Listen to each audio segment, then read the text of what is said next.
Alright guys, I'm back in my clearing setting. Yep, spring break's finally done. I got 2 weeks to WrestleMania. And here we go, let's just get it over with. CM Punk comes out. Pretty much says that Chris Jericho is, I don't know. He pretty much said that Chris Jericho's not intended, shows how big of a man he really was. And, he's talking about his father being alcoholic. But, Chris Jericho shouldn't be saying this stuff. Pretty much just talking about how he's going to win the title. But, after that, CM Punk leaves, his music goes out. But then, Chris Jericho appears on the Titantron and pretty much says, he's sorry, he's out of line.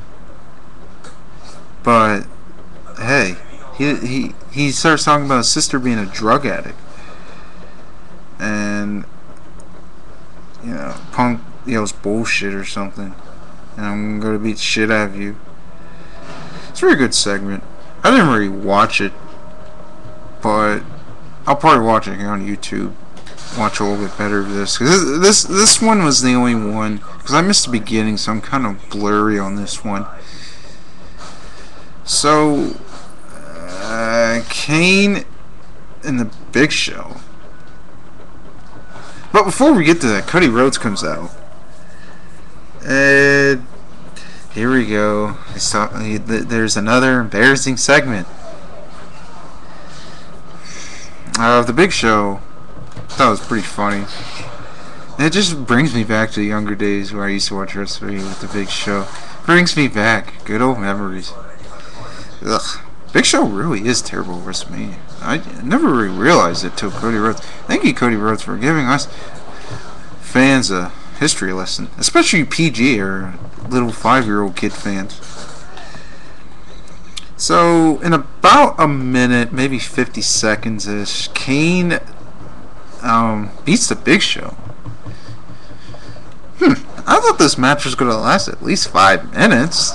52 seconds, roughly? Pretty much, Kane grabs Big Show from the turnbuckle and choke slams and put him down 1, 2, 3. Then Cody Rhodes handcuffs him and starts going Floyd Mayweather on him. I thought it was pretty cool, I guess. I liked it.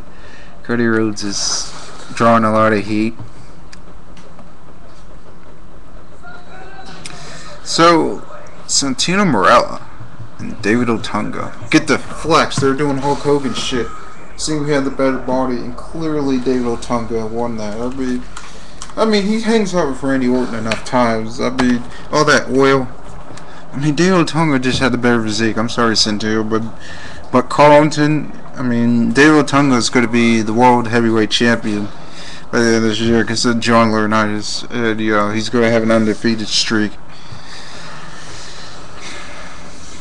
But pretty much, David Otunga wins by, I don't even know what move. It looked like the rock bottom, like without him getting in the air. It was I don't know his finisher. David Otunga's finisher is weird. Weird as hell. I don't even know. But John Laurinaitis. No. It has to be. You gotta have the John Laurinaitis part of it. But Teddy slaps Laurinaitis and does this dance. This little, I don't even know, Teddy Long dance. And then, the main event tonight was Undertaker segment. But I guess this Lord Tensai is supposed to be coming. Probably the day after WrestleMania, because, every year there's always a guy the day after WrestleMania that appears, like last year was Sin Cara. Remember, Goldberg came out after WrestleMania 19. You know what I mean? So, probably the day after WrestleMania, so April 2nd, this Lord I don't even know how to say it. So The Rock comes out in the Titantron, and in front of the Rocky statue in Philly. And he mentions a lot of legends that he watched. He watched Ultimate Warrior and Hulk Hogan at WrestleMania. He talked about headline WrestleMania 3 times against Stone Cold. And one final person he has to beat to become the greatest ever, John Cena. So Rock says he's going to send Cena a message. I thought it was a very good segment. And he shout-outs to Rick Foley, Randy Savage. Rest in peace, Randy Savage, Macho Man. That was unique here when he's mentioning a lot of TNA guys. Like Hogan, Flair. I mentioned Ultimate Warrior. I know he's not in TNA, but he has problems with WWE. They're trying to clear things up.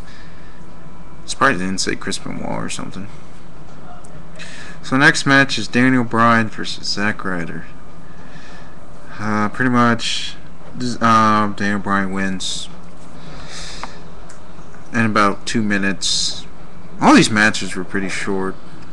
Pretty much, nothing to get an orgasm about, except his girlfriend. Alright, so I guess Flo Rida is gonna perform with The Rock in the ring. And Jerry King Lawler, please don't ever say Flo Rida is the biggest pop star or hip hop artist right now. You're saying Flo Rida is bigger than Lil Wayne, bigger than Drake, bigger than how, I don't know, J. Cole, which he's on his rise. God, oh my God, sorry, that just got to me. So John Cena, Mark Henry, pretty good. I don't know, about 8 minutes long.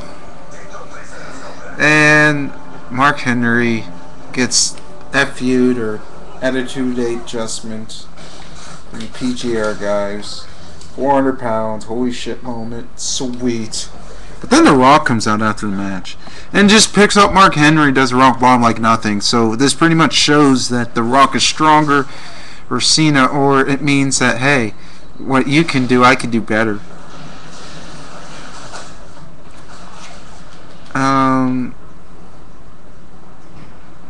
So The Miz comes out, and he talks about King Kong Bundy main eventing WrestleMania 2, but then WrestleMania 3, he had a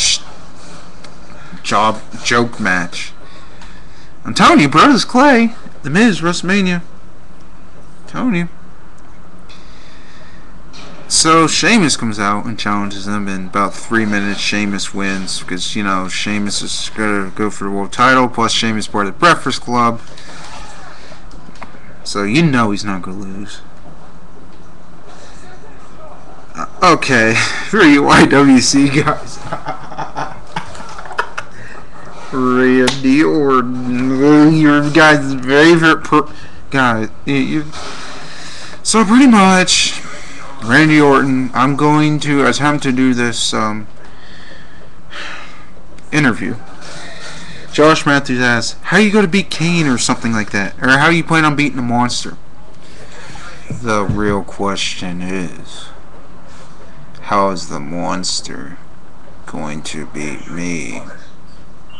I am going to beat Kane at WrestleMania 28.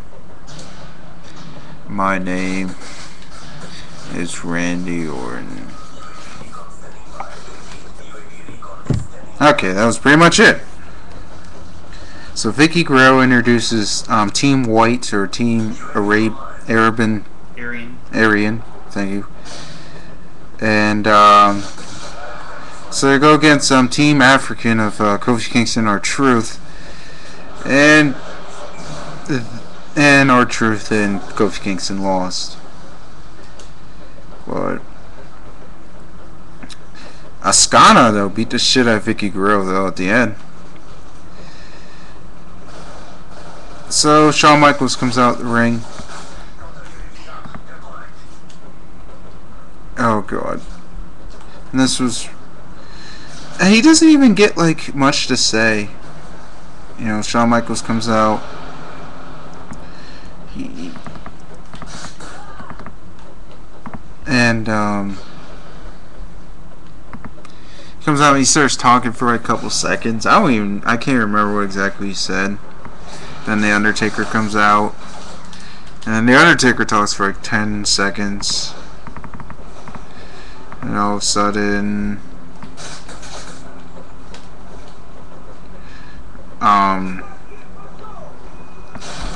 Undertaker and Triple H come out. And Triple H, I'll have to admit, did a really good promo. Pretty much saying how, you know, there's been 24 Hell in a Cell matches ever, and us two alone have been in 19 of them. And I feel like this is the right match, the only way. And then, you know, Triple H did all the talking, very good promo. Undertaker pretty much goes back and says, Shawn Michaels is still better than you, and then ends it. Kind of short promo, but I guess it was like already like almost 10 after 11, so I guess they had to cut it short. Good Raw. It wasn't super amazing, but it was alright. Alright. Wanted to cut this short, so that's it for me. Piznik out.